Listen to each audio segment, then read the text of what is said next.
Hi everyone, this is Dr. Nitin Chhoda with Ignition Time and welcome to my channel. Now, the President of the United States has stepped into the stimulus conversations. In fact, he had a call earlier this morning with Senate Majority Leader Mitch McConnell, with US Treasury Secretary Stephen Mnuchin, and I was waiting for the outcome of the call before I reported anything to you. Well, it seems the outcome is pretty clear. The President just tweeted Nancy Pelosi is asking for $2.4 trillion to bail out poorly run, high crime Democratic states.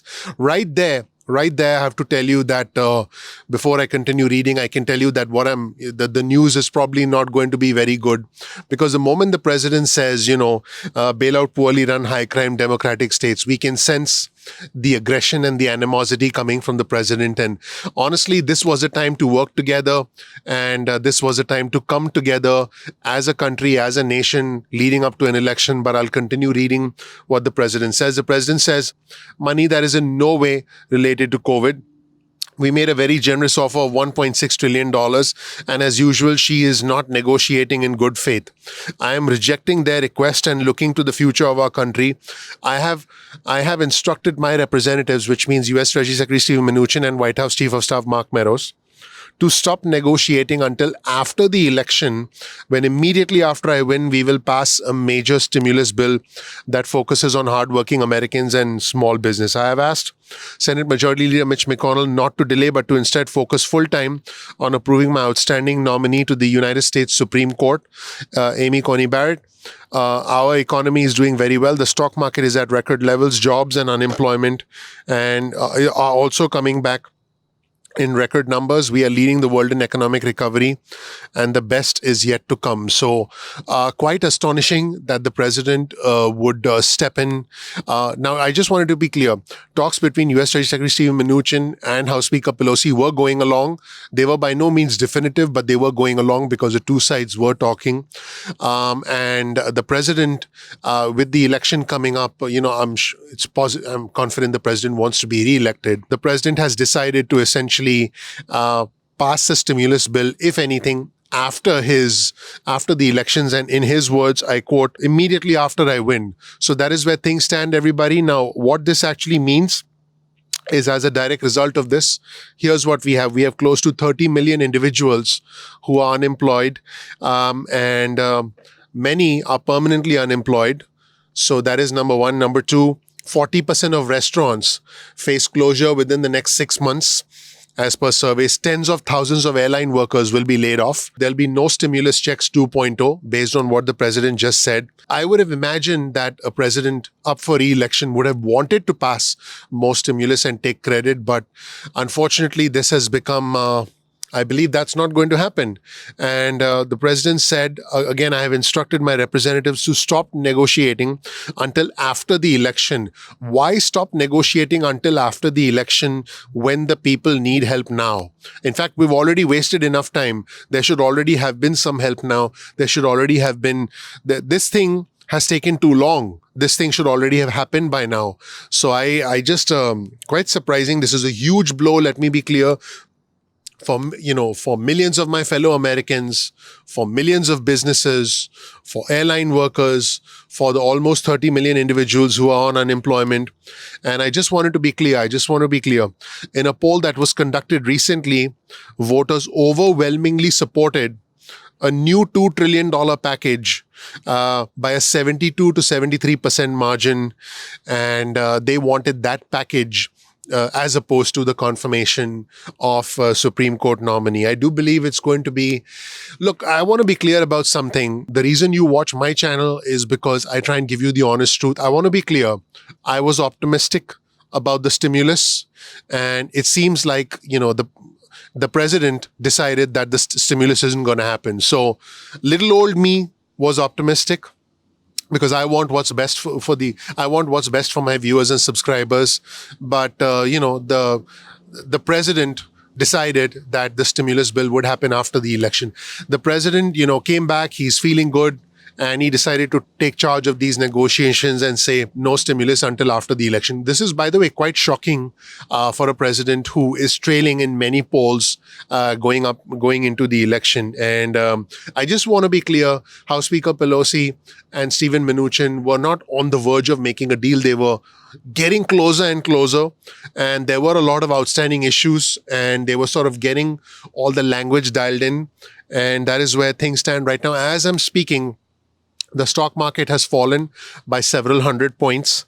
And there was supposed to be a call between House Speaker Pelosi and Stephen Mnuchin today at 3:30 p.m. East Coast time.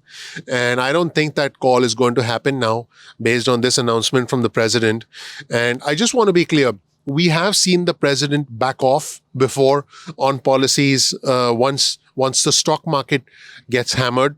But the president's, I would say what the president said was pretty definitive. There's no two ways to interpret that. And by the way, I just want to be clear. This could have been a situation where the stimulus passed and both sides tried to take credit. But within hours, this situation has disintegrated. This situation has fallen apart into a situation where both sides will now lay blame. You will see in the coming days and coming weeks House Speaker Pelosi pointing fingers at the president, and you will see the president pointing fingers at House Speaker Pelosi saying, hey, you wanted more money for poorly run democratic states. Honestly, I think this shouldn't be about the red or the blue. It should be about the red, white, and blue. This shouldn't be about being a Democrat and being a Republican. This is about being American. The divisive tone that has now suddenly emerged is very toxic. It's not good for the country. We are the United States of America. The last time I checked, we were not the red and blue states of America. We are the United States of America. Again, for me, it's not about the red or the blue. It's about the red, white, and blue. We are not Democrats. We are not Republicans. We are Americans first.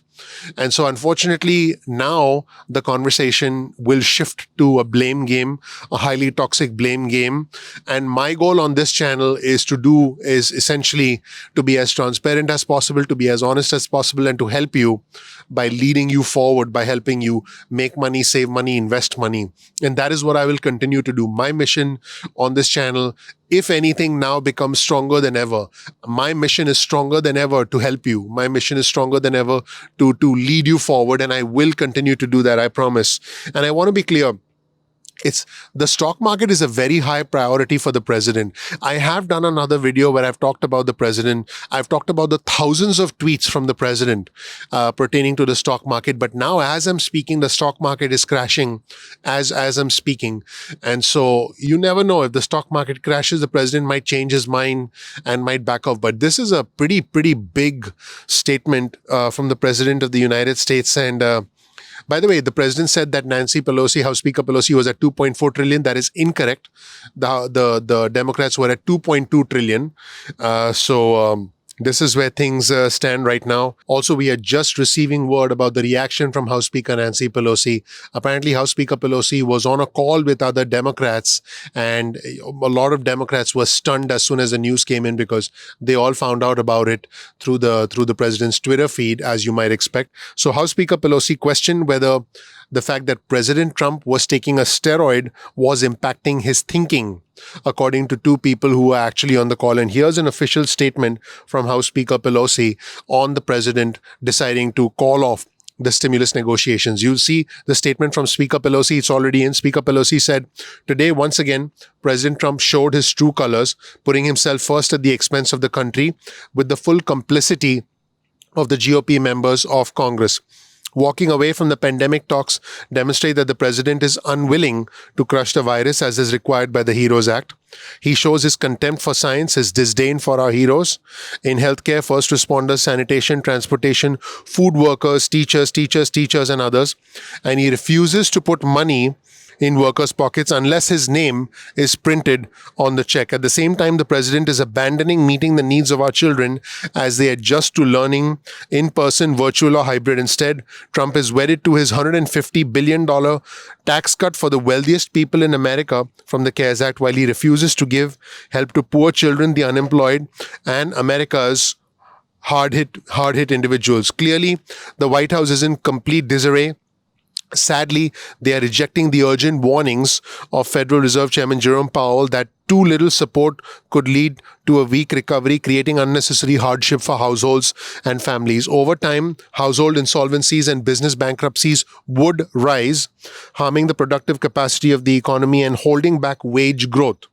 By contrast, risks of overdoing it seem for now to be smaller. By the way, these are exact words from Federal Reserve Chairman Jerome Powell. I did cover that in another video today. Even if policy inactions ultimately prove to be greater than needed, they will not go to waste. And those are actually comments from Federal Reserve Chairman Jerome Powell. So that is where things stand right now. And President Trump walking away from stimulus negotiations makes it very likely that airlines will indeed go through with large scale layoffs.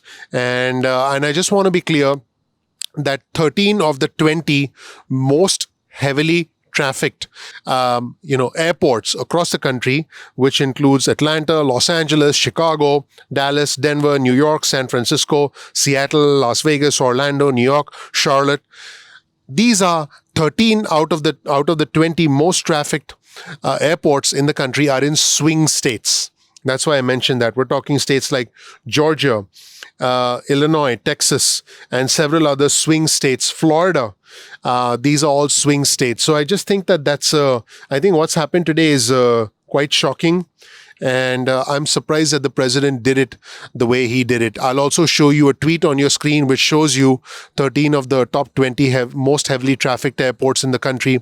And I want to know what you think. Let me know in the comment section below. Now, as with anything in politics and as with a lot of things that the president does, there is a calculation behind it. If you paid close attention to the press conference that the president did when he announced the Lost Wages Assistance Program, I actually did a complete and a detailed 45-minute analysis of that press conference because, I'm a nerd. I analyze these things.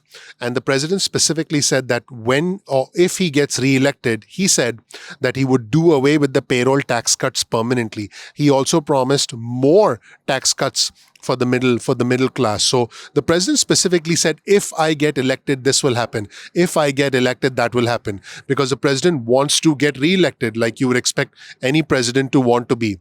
The interesting thing here is, if you notice the language of how the president announced the cancellation of the stimulus talks, the president did indeed say that, when I get re-elected, after my re-election, then we will pass a stimulus bill. So this all ties back to the election. This all ties back to politics. It ties back to timing. It ties back to opportunity. Let me be clear. It's absolutely terrible that is a priority. In fact, I will show you a tweet on your screen right now from Jeff Stein, and the White House economic advisor Stephen Moore said this about President Trump walking away from the stimulus talks. I can't even believe I'm reporting this, but I am. Again, I'm the messenger. For me, it's not about the red or the blue. It's about the red, white, and blue. I'm not a Democrat. I'm not Republican. I'm American. Please don't blame the messenger. Stephen Moore said, I quote, from a political and a policy standpoint, this was a shrewd move.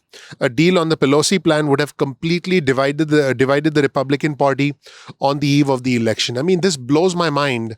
Helping individuals, helping those who need it the most would have been the right thing to do. There are individuals who desperately need help. And what is happening now, let's just assume that Stephen Moore is saying something that is the truth. Let's just assume that for just a second.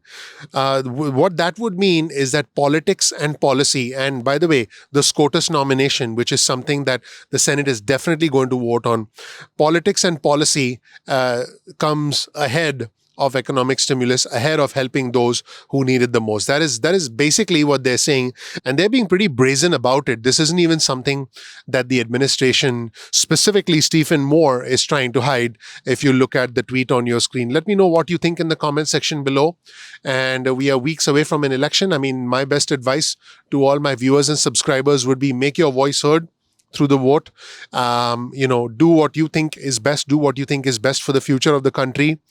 For me, like I said, I'm a messenger, and I'll always give you the truth. I'll give you honest news. And again, the quote is, and I can't believe I'm reading this. From a political and a policy standpoint, this was a shrewd move. I think a better statement would be, from an economic and human standpoint, this was an inhumane move. This was an inconsiderate move. And that's putting it mildly. So that's where things stand, everybody. I'm just the messenger. Don't blame the messenger. Honestly, when I heard about the president's diagnosis, and when I was concerned about the president's health. I still am. And when House Speaker Pelosi said this changes the dynamic, I felt that the two sides were coming closer together, and I wasn't the only one. House Speaker Pelosi herself said that she anticipated a deal. Her words, she anticipated a deal. Her words, moving quickly. And those are the words I picked up on. Don't blame the messenger. Listen, guys, if you want to blame someone, I think that, it's our elected officials, and I think you have a voice, you can vote. I am a messenger. I am a citizen reporter. I care for you. I don't know if you figured that out by now. I hope you have. I care for you deeply.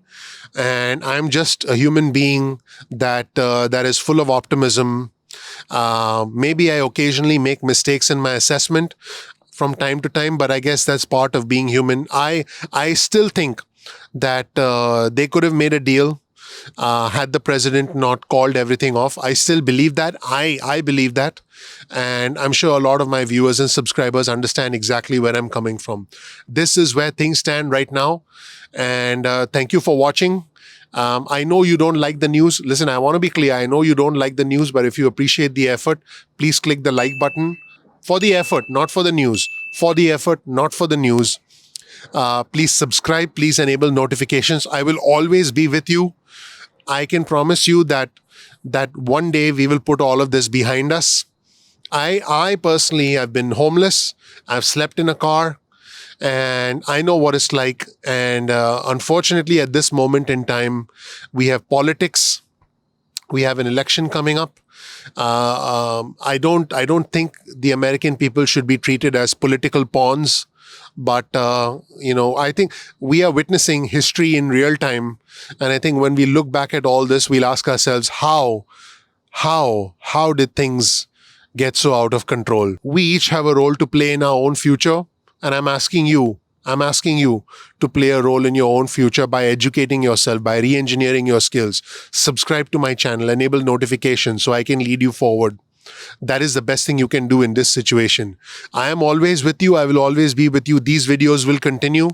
I'm looking forward to seeing you in the next episode of Ignition Time. God bless.